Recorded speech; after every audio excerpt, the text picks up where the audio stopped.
महाभारत के सबसे बड़े खलनायक धृतराष्ट्र, पांडु तथा विदुर के जन्म की अजीबोगरीब कहानी है। तो आइए जानते हैं इन तीनों के जन्म की क्या कहानी है। कुरुवंश में आगे चलकर राजा प्रदीप हुए। उनके पुत्र शांतनु थे। शांतनु का बड़ा भाई बचपन से ही शांत हो गया था। शांतनु ने गंगा से देवव्रत भीष्म हुए। भीष्म ने अपने पिता की दूसरी पत्नी सत्यवती के वचनानुसार ब्रह्मचर्य की प्रतिज्ञा ले ली थी, इसलिए यह वंश आगे नहीं चल सका। भीष्म अंतिम गौरव थे। सत्यवती के गर्भ से महाराज शांतनु को चित्रांगद और विचित्रवीर्य नाम के दो पुत्र हुए। शांतनु की मृत्यु के बाद चित्रांगद राजा बन गए, किंतु गंधर्वों के साथ युद्ध में उनकी मृत्यु हो गई थी। तब तक विचित्रवीर्य बालक थे।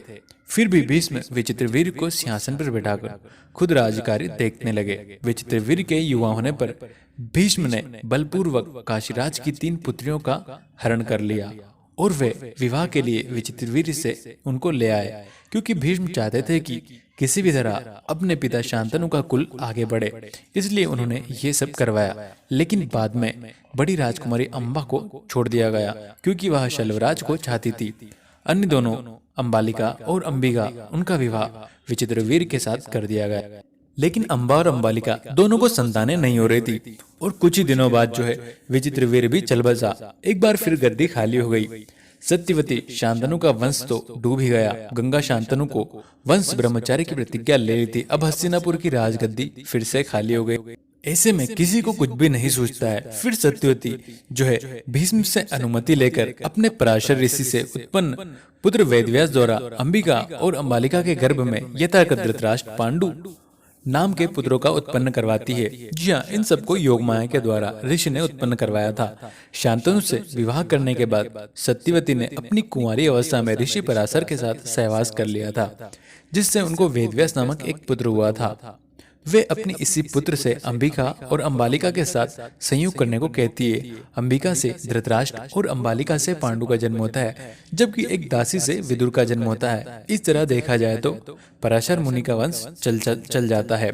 कथानुसार सत्यवती के पुत्र वेदव्यास माता की आज्ञा मानकर बोले, माता आप उन दोनों रानियों से कह दीजिए कि मेरे सामने वे निर्वस्त्र होकर गुजरे, जिससे कि उनके गर्भ में धारण हो जाए। मैं उस समय अपनी आंखें बंद करके रखूंगा और मैं योगमाया से ये सब क्रिया करूंगा।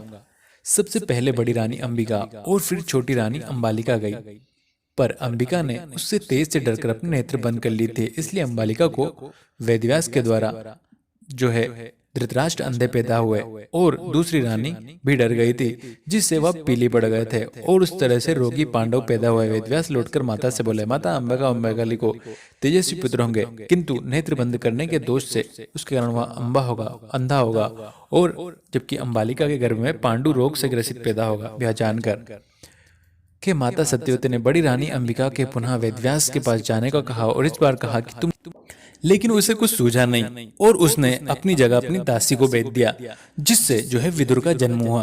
और विदुर बहुत ही ज्यादा हर ज्ञान में सब में अव्वल थे।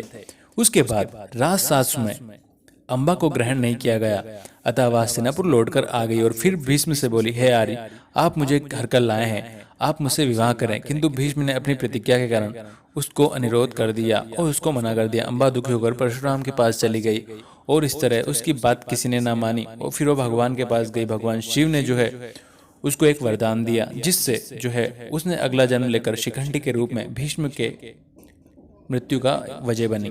तो मित्रों, वीडियो अच्छा लगा तो चैनल को सब्सक्राइब कर लीजिए।